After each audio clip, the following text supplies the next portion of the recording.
Good evening. It is 7 o'clock. I will call to order the March 18th, 2025 meeting of the Fort Atkinson City Council. Deputy Clerk Tome, will you please call the roll?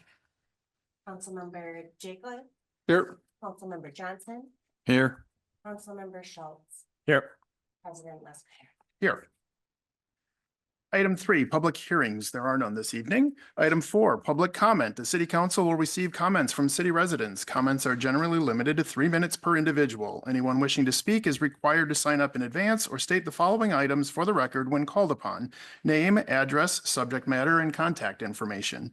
No action will be taken on any public comments unless the item is also elsewhere on the agenda. Note for those following along online this evening, if anyone on the Zoom wishes to speak during the public comment period, please raise your virtual hand through Zoom, as the chat box is not monitored during the meeting, and those on the call, please remain muted if you are not recognized to speak.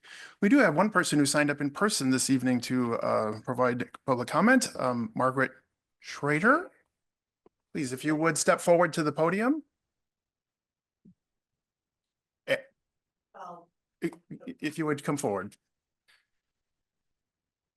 And state your name and address for the record again. Margaret Schrader, 501 East Sherman, Fort Atkinson, and I'm representing myself.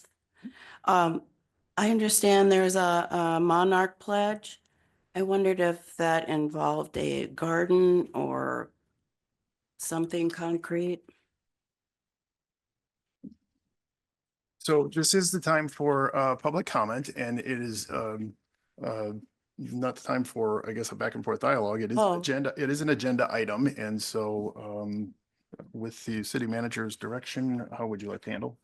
Actually, the agenda item was on the last council agenda. That's correct. That's correct. And the council did approve the mayor's monarch pledge, which did include a couple specific items associated with that pledge, including some encouraging pollinator gardens and having a couple of the city's own pollinator gardens. Oh, okay. Including so I one just need on to, okay, thanks. I'll try and find out where those are. If you look at the agenda and packet from the previous city council meeting on March 14 days ago. It'll be in there. It'll be in there. Thanks. Thank you. Thank you for coming. No one else has signed up in person to address the council at this time. If there's anyone following along online who would like to offer public comment, now would be your time.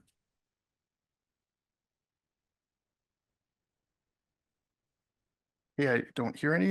We will move on from public comment. Item 5, consent agenda. The consent agenda outlined below is hereby presented for action by the city council. Items may be removed from the consent agenda on the request of any one council member. Items not removed may be adopted by one action and without debate. Removed items may be taken up either immediately after the consent agenda or placed later on the agenda at the discretion of the council president.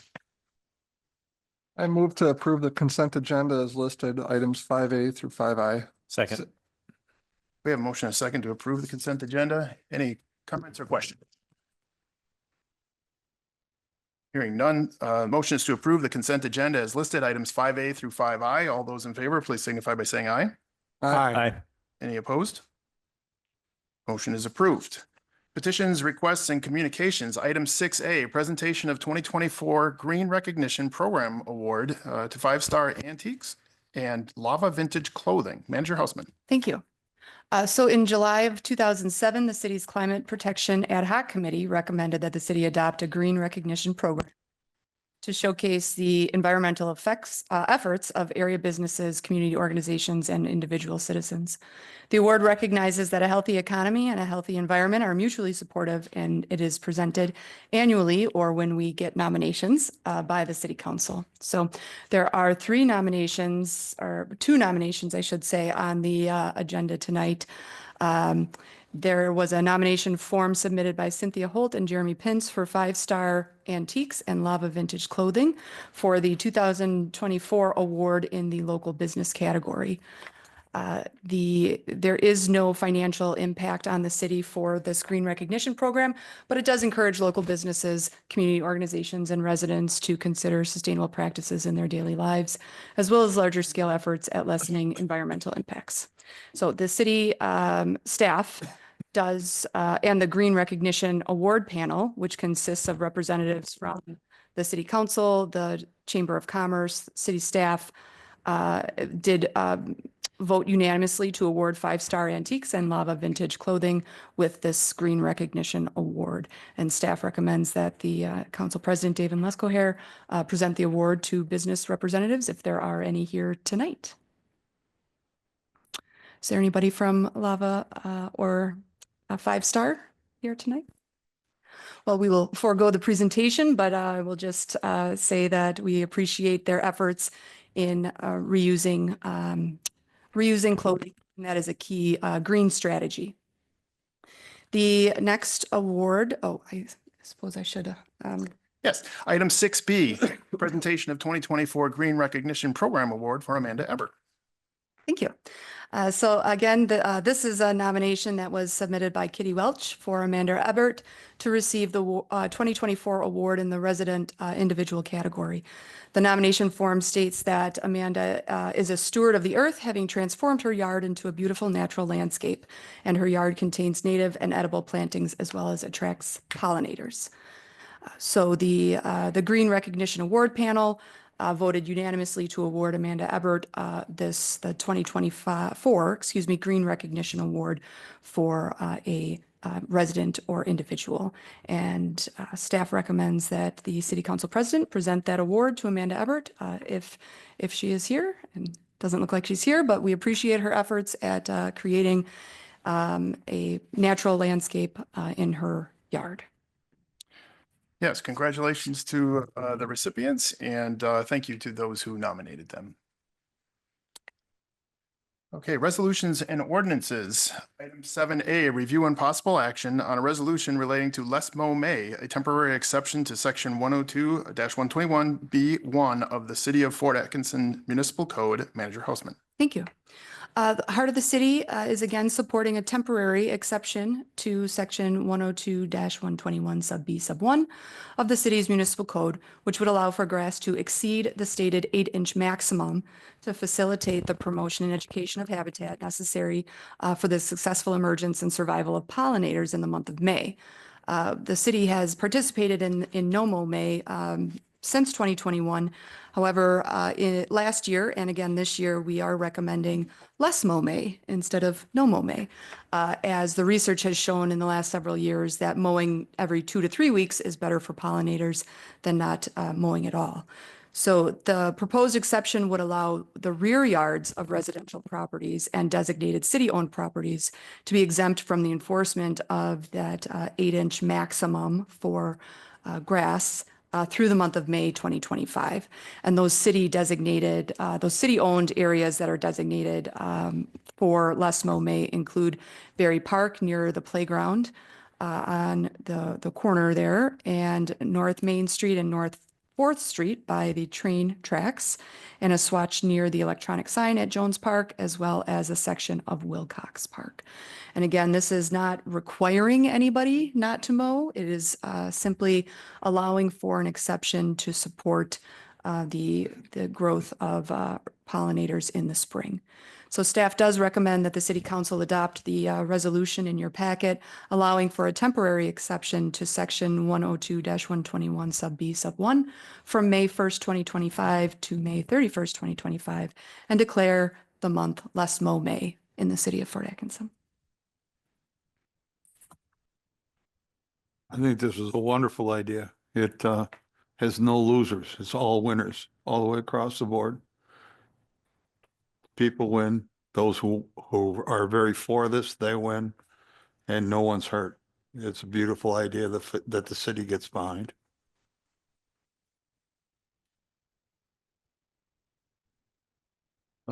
I'll move to approve the resolution relating to Les Mow May, a temporary exception to section 102-121B1 of the City of Fort Atkinson Municipal Code. Second. We have a motion and a second to approve the resolution. Any discussion?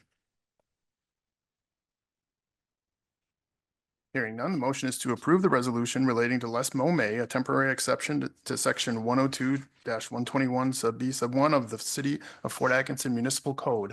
All those in favor, please signify by saying aye. Aye. Any opposed? The motion is approved.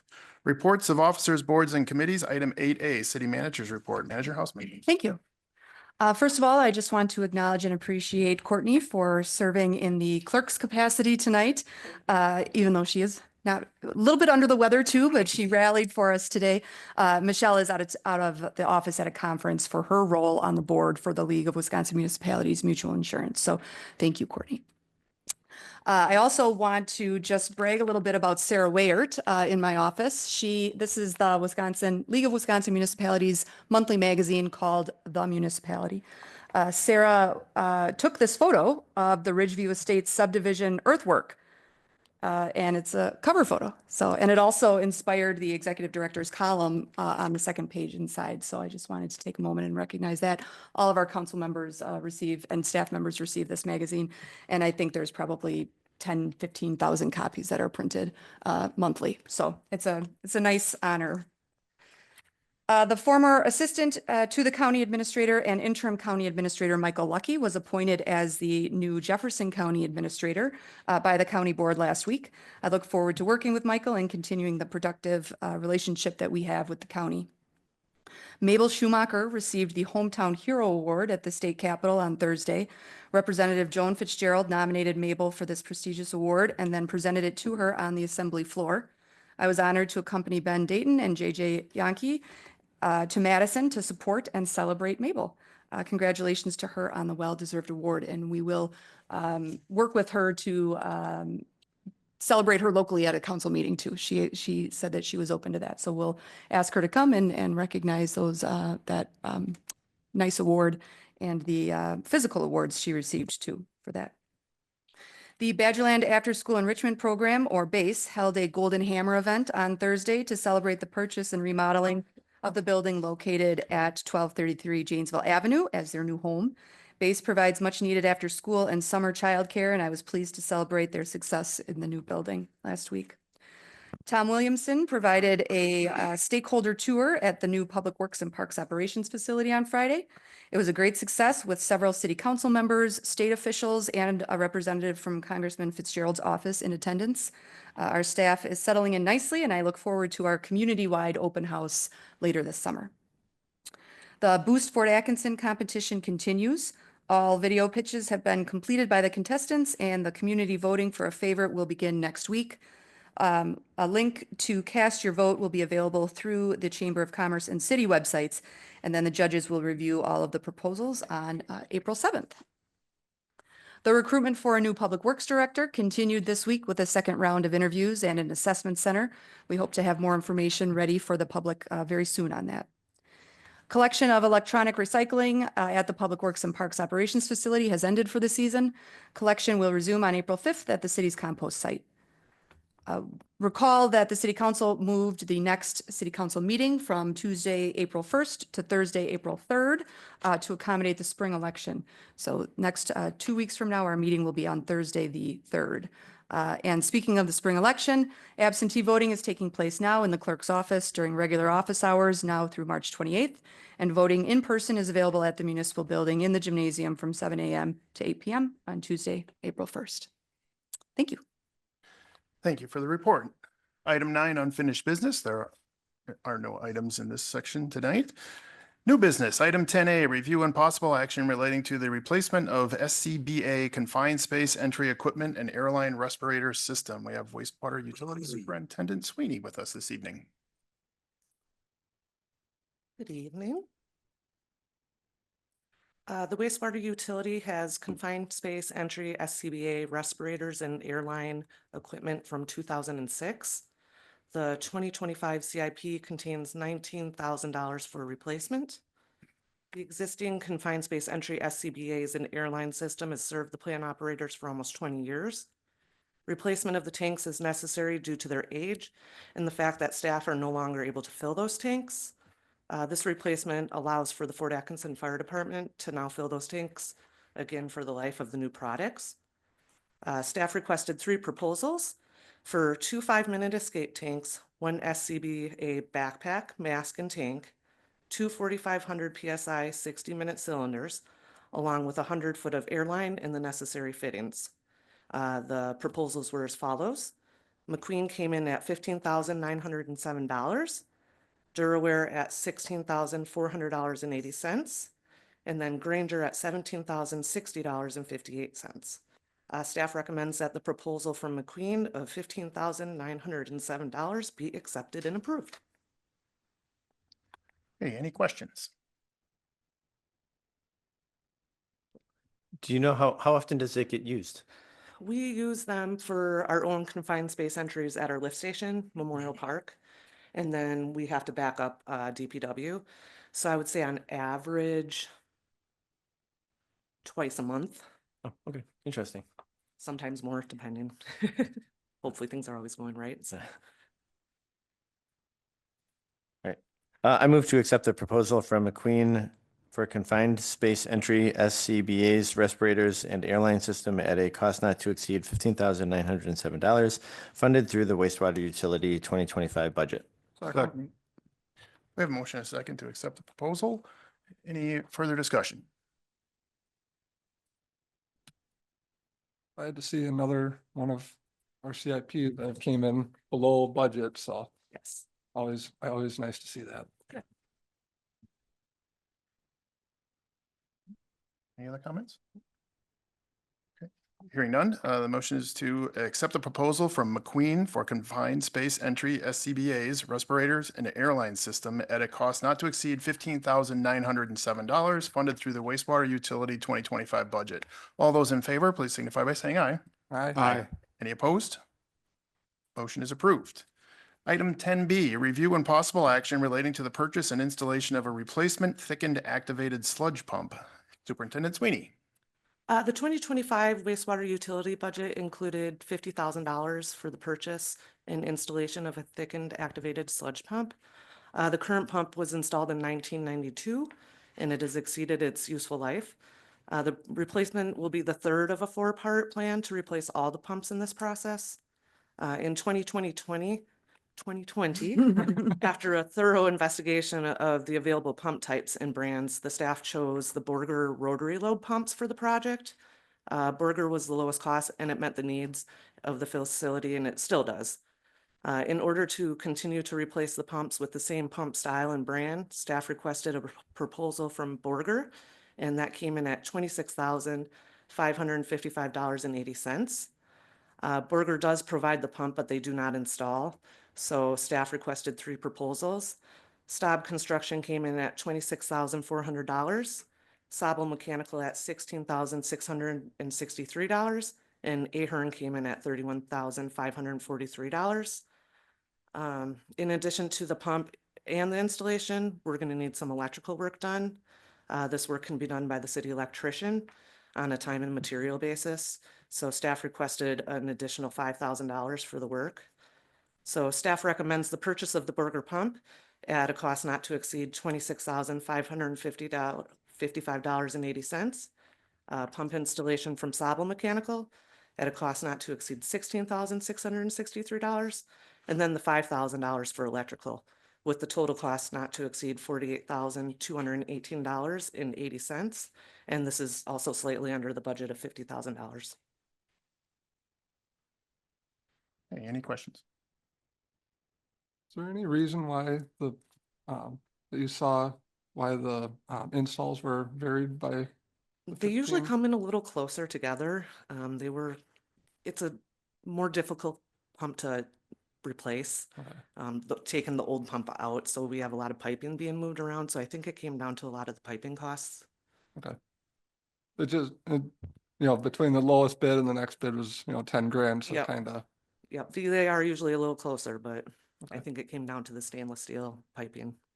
Have you worked with Sabel before? We have, they installed one of the first rotary pumps. And you were pleased with their work and? Yes. Yep, great. Yeah.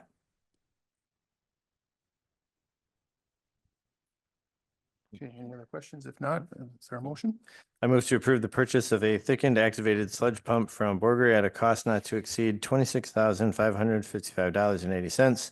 Pump installation from Sabel Mechanical LLC at a cost not to exceed $16,663, and up to $5,000 for electrical work, with a total project cost not to exceed $48,218. Second. We have a motion and a second. Just want to make sure we tack on those extra 80 cents on there for the motion to. And 80 cents, yes. both the motion and the second are good with that? Okay, Thank you. Thank you. all right. We have a motion and a second. Any further discussion? Hearing none.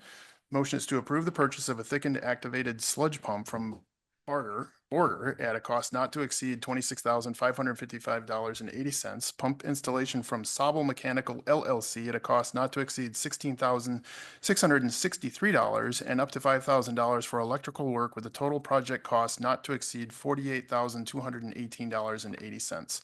All those in favor, please signify by saying aye. Aye. Any opposed? Motion is approved. Thank you. Item 10C, excuse me, review and possible action relating to the release of a request for proposals for a classification and compensation study. Manager Hausman. Thank you. One of the goals outlined in our 2025 adopted budget was to conduct a classification and compensation study for the full-time non-represented city employees. The last time a similar study was performed was in 2013 with implementation in 2014. The job market has changed dramatically since that last study, and staff is concerned that the city's pay plan is out of date, which can negatively impact employee recruitment and retention. Staff proposes to release the request for proposal document that is included in the packet to consultants to get proposals for that classification and compensation study if authorized by the city council. The schedule included in the RFP indicates that the proposals are due on April 18th, and then staff would review those and make a recommendation to the city council for possible action at the meeting on May 6th. The contract with a successful proposer would then be executed, and the goal would be to start in May and complete this study by the end of August. There's no cost to issuing a request for proposals. However, the study was included in the 2025 budget document with an estimated cost of $30,000. So authorizing the release tonight does not authorize any payment. The city council would be taking another look at this when the proposals come back and would be able to assess those at the time. So the source of funds identified in the budget was the ARPA funds or the American Rescue Plan Act.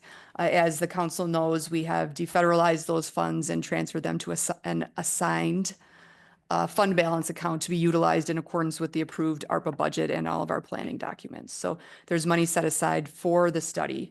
The results of the study may also have a financial impact that would be reviewed again by the city council at the when the recommendations are presented to the city council. And then if those would be implemented into the 2026 budget, that would be a later discussion by the council as well. Staff does recommend that the city council authorize the city manager to release the request for proposals to known qualified firms and to post on the city's website, as well as the League of Wisconsin Municipalities website and the Wisconsin City and County Managers Association website. Those are all places in addition to sending to targeted firms that perform this type of work. Those are websites that firms do review regularly to respond to requests for proposals.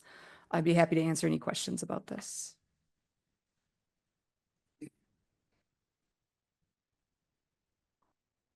So do you sort of let the market dictate how frequently you would do something like this, or among your peers, or is there sort of like what kind of time lapse between making sure that you're still competitive? There are other municipalities that have a policy statement that says that they will revisit this every 5 years or every 10 years. One of my goals of this classification and compensation study would be to come up with a new policy for a new pay plan, potentially, and a new policy relating to that. And that would all be part of, policy decision made by the city council in conjunction with that. But it would be a good idea to not wait, over a decade to do these, to do a study. And doing a new pay plan is different than just adjusting the pay plan you have. So, and that will be a consideration. At the end of this, we will receive recommendations from a consultant who has done many of these. This is a very common study to many municipalities are conducting these types of studies within the last several years because of the way that the job market has changed. So there are a lot of firms that are very familiar with the comparative or comparable municipalities to Fort Atkinson, local municipalities as well as municipalities statewide that are comparable for other reasons, either due to size or number of staff or services provided.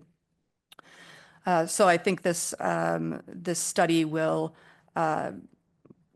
provide us some recommendations as far as how to implement that, as well as another look at job descriptions and making sure we maintain internal equity amongst our employees, but then also, as I said, making sure that we are competitive relating to compensation to our peer cities as well as local cities.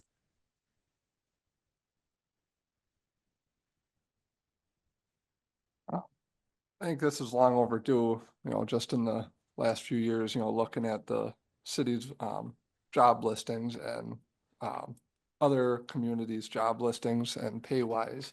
And then we just saw this with the Director of Public Works position when you put out that we weren't going to pay enough to recruit a qualified candidate. So with that, I would move to authorize the city manager to release the RFP for a classification and compensation study to known qualified firms and post on the city's website, League of Wisconsin Municipalities website, and the Wisconsin City County Managers Association website.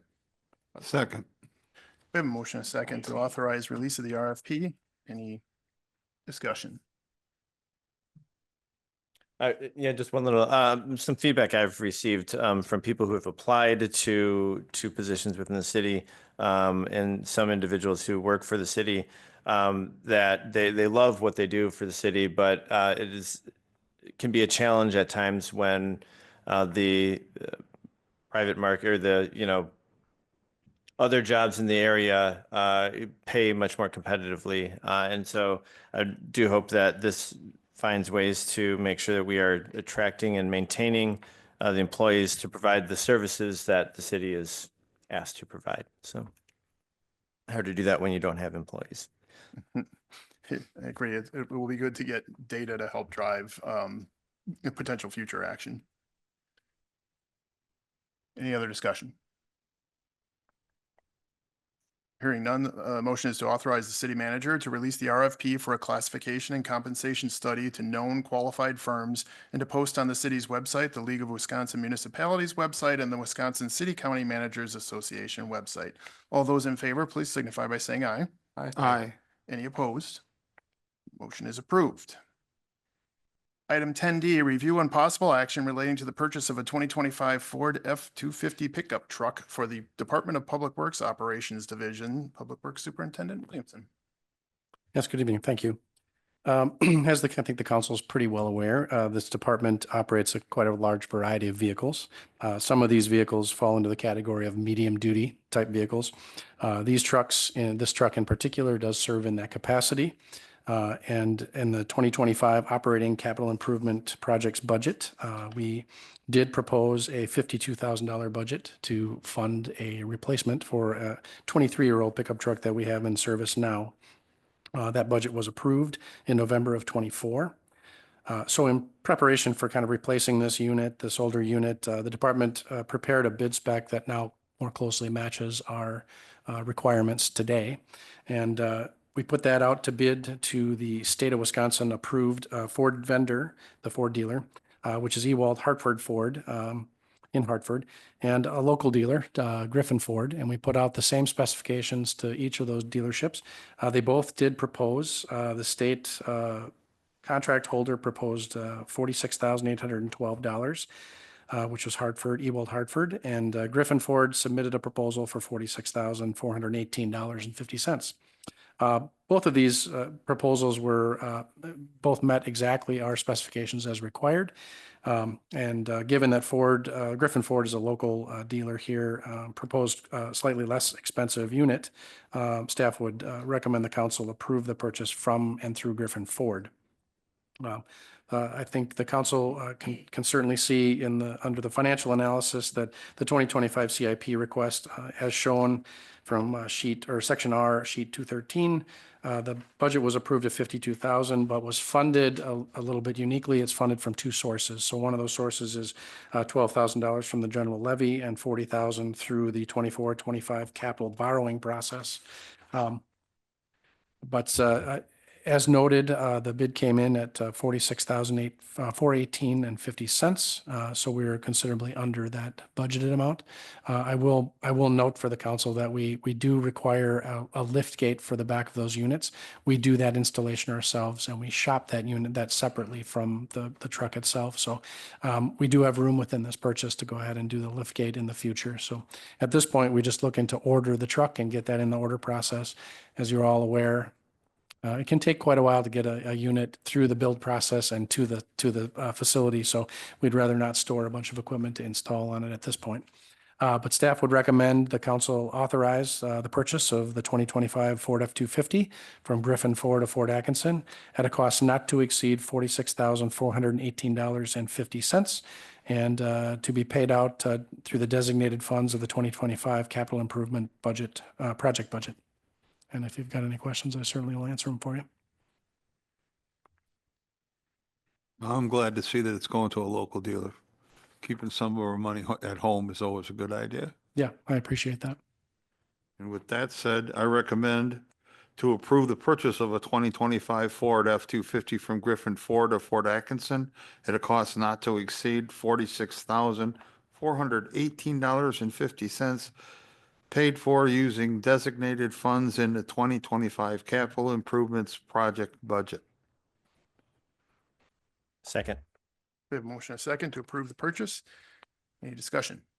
One question, for the 23-year-old truck, that this will be replacing, what will be happening with that truck? So we have several units that are much older than 23 years. And those units they serve as our part-time, our summer help vehicles that move around and about the city.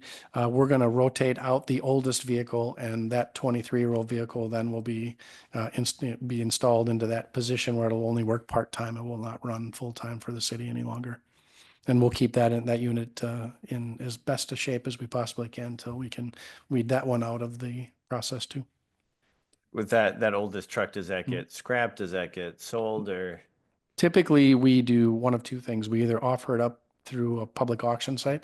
If the unit is a saleable unit where we feel it's safe enough to go ahead and auction off to the public. If we don't feel that way, if the mechanics come back and say, well, this unit probably isn't something we'd want to offer up to the public, then we will generally scrap those units.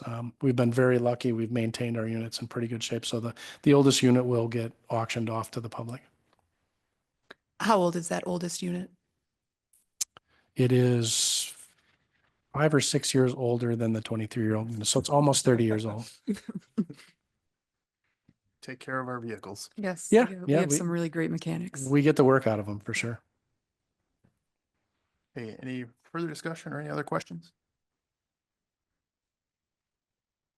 Hearing none, the motion is to approve the purchase of a 2025 Ford F-250 from Griffin Ford of Ford Atkinson at a cost not to exceed $46,418.50, paid for using designated funds in the 2025 capital improvement project budget. All those in favor, please signify by saying aye.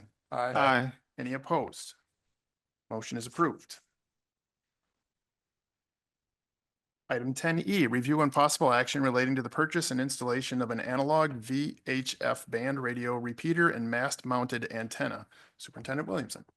Yes, good evening. So this is another item that pertains to the new facility. I've come before the council several times for many different parts of the process.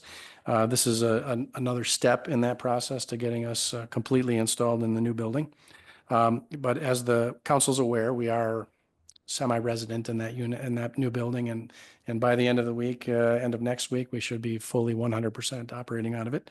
But the department planned for installation in the process of the new budget or the new facility for new fiber optic cabling, internal computer network updates, phone systems, audiovisual communications, and to replace the old two-way radio communication antenna and base station that we had out of the old building. And it requires these improvements in order to adequately communicate between all the departments that we have on staff. So over the last several years, the current radio system has slowly deteriorated to a level where it's becoming more and more difficult to talk between vehicles, and it's very difficult to talk between the facility and the vehicles that are out within the city. So our facility is located south of the river. If we're north of the river, it becomes very difficult to communicate between those units. To improve the level of communication with staff, the department committed to improving the system that we have in place with a new antenna and some radio improvements. One of the major issues that we have to address is the ability to communicate between multiple platforms and departments during normal operations. Most importantly, during these times of emergency management responses, the current system that we have in place now allows the city to communicate through the city dispatch system to the police department for officers to hear public works communications. However, police staff are not able to, excuse me, to communicate with the public works staff directly. And public works staff cannot hear any police or fire communications during emergency management and emergency responses unless through dispatch center. Last year, the fire department did upgrade their radio units. And as part of that upgrade process, they have quite a few unused available units, radio units that can be repurposed. So for the last several months, my staff, specifically Nick Reith, has been working through the process with the fire department to find out if those units can be utilized in my department. Excuse me. So staff determined that the radios will require a couple of things to be able to be activated and utilized through my department. And one of those is a new FCC dedicated VHF radio frequency license and some additional reprogramming to meet the needs of the department. In addition to reprogramming, it was suggested that we install an analog signal repeater and a new antenna to the mast on the roof of the new building. This will vastly improve our level of communication between vehicles, staff, and other departments. So the department contacted our current radio system service provider by the name of GenCom, used by both our fire and police systems. Requested that they review our options to reuse these radios, and one of those items was to look for an improved system to supply the repeater for us. They provided a proposal to us, and the proposal is attached to the memo. You'll see that the proposal outlines every component and labor involved in setting up the new system and acquiring the new license through the FCC. This proposal cost came in at $12,147.75, and it's reflected in the attached proposal. However, GenCom did indicate that the cost of this complete system likely will be less due to the one specific component, which is the frequency duplexer. And this piece of equipment kind of varies between what frequency you utilize. So they did indicate that this proposal is the most expensive duplexer that is on the market to work with this system, and likely that will come in less expensive. Unfortunately, it's not going to come in thousands less, but it will come in slightly less. Staff would also note that this is, again, a one-time fee to install the system, purchase the equipment, and for the FCC license. The only regular incurred costs will be periodic renewal of the license once every 10 years, and some minor system maintenance as we go through the process of using these systems.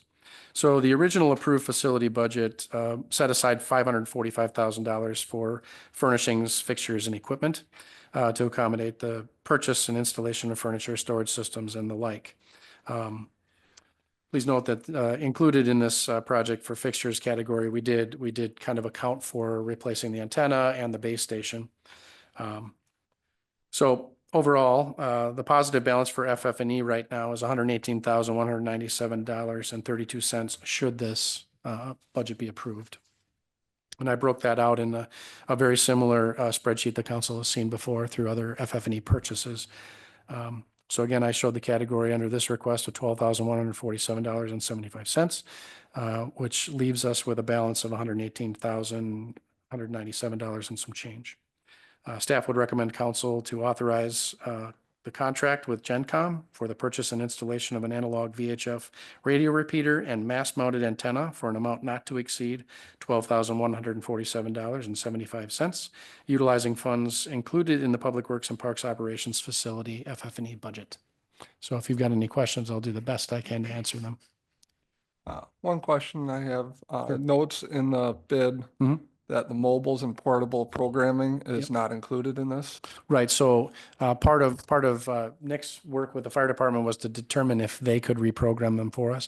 And they do have a gentleman on staff that can do that. So the reprogram will be done through the city. We won't have to pay to have that upgrade done through GenCom. Okay, so there's no extra cost there. Correct. Nice to see that we can repurpose some equipment and also that we have staff qualified to help us test those out and see what we need. Yeah, I appreciated that too. One other one is enough units that you're putting these in all the trucks, or how is this working with the? Yeah, they have enough surplus units to be repurposed that we will be able to assign staff handheld units, and there are truck mounted units that'll be utilized. Are there advantages to using an analog system? The system, that's the way the system is programmed for our band of radio. So we don't have the emergency service bands where they require a much more technical digital type system. So we'll go with an analog through for our particular frequency. The benefit to this system is that we'll be able to switch over and speak and communicate directly with the police and fire department too during these times of emergency management. What sort of range does this have? I can't recall the exact range. Nick, do you remember how far? What I've been made aware of is the repeater itself will more than cover the entire city limits. And the benefit to that is, again, we can talk between departments and also from one side of the city to the other between our own vehicles. And this was previously, these radios were previously used by the fire department, who Yeah. has that is a service area that is far beyond the city limits. Yeah, and if I recall, they have a repeater already set up here on the north side of the city, correct? At the hospital, yeah. Mhm. Hey, any other questions, or if not, I would entertain a motion. I move to authorize staff to enter into a contract with GenCom for the purchase and installation of an analog VHF radio repeater and mast-mounted antenna for an amount not to exceed $12,147.75, using funds included in the Public Works and Parks Operation Facility FF&E budget. Second. We have a motion and a second to authorize the purchase. Any further discussion? Hearing none, the motion is to authorize staff to enter into a contract with GenCom for the purchase and installation of an analog VHF radio repeater and mast-mounted antenna for an amount not to exceed $12,147.75, using funds included in the Public Works and Parks Operations Facility FF&E budget. All those in favor, please signify by saying aye. Aye. Any opposed? Motion is approved. Thank you. Thank you. Sorry, I just wanted to mention one thing that I failed to mention in my city manager's report, which is that there will be a candidate forum for city council candidates on Thursday, March 20th at 6 p.m. at the high school. So I just wanted to make everybody aware of that. My apologies for not mentioning that before. Thanks for the addition. Item 11, miscellaneous. There are no miscellaneous items this evening. Claims, appropriations, and contract payments. Item 12A, review and possible action relating to the verified claims presented by the Director of Finance and authorization of payment. I move to approve the verified claims as presented. Second. We have a motion and a second to approve the verified claims. Any discussion? Hearing none, the motion is to approve the verified claims as presented. This is a roll call vote. I